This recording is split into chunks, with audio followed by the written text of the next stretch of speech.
Шайманды бияқта жеті наименование. Бұл боты, маскасы, кислородный баллон.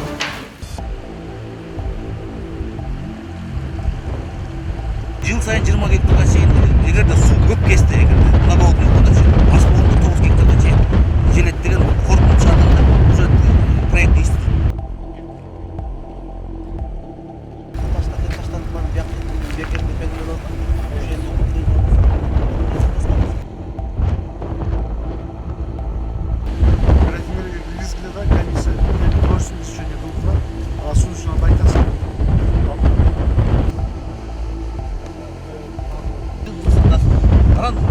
Мол көпіреді, пропускной способность өте төмен болғандықтан бері чүйінтілетін айдың қаптауы бар да дайым тұтады.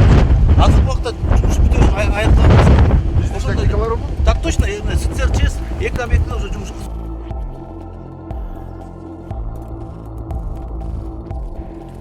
Бұл жерде Көрістен болды.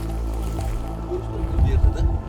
Көрістенде 146-30 жылдары Сибирь жарасы, холера, орлармен өлген адамдарды братск могилаға берді көмген болсы да.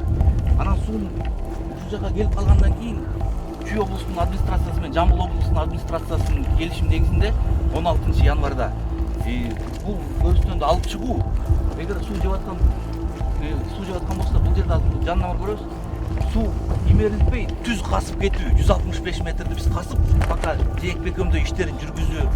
Ошол эле келишимде айтылган болчу. Биз жейик-бекемді іштерін бүткөндөн кейін бұл прокопты ачып, кайра сууну эски нукка бурмак болчубуз да.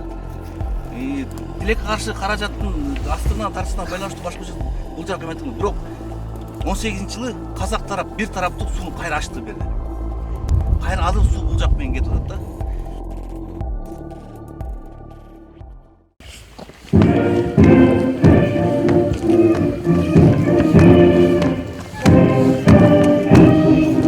Жолдош министр, аскердик бөлүктүн өздүк курамы сиздин келишиңизге карата тизилди. Бөлүктүн командири подполковник Акматов.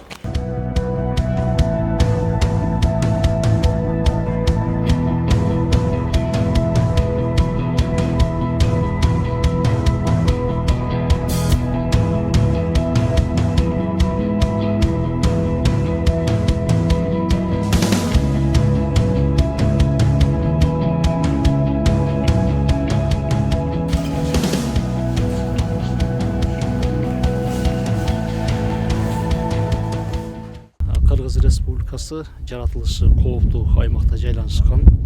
Мына жаз келатат, ушул жаз кирери менен бизде ушул карларыбыз, мөңгүлөрүбүз эрип, суунун кириши башталат. Негизги ушул Чүй облусундагы негизде Чуу дарыясынын жээгинде жайланышкан райондордогу кооптуу аймактар менен. Биз ушул суу киргенде биздин ушул элдер жашап аткан жерлерге кандай кооптуулугу бар.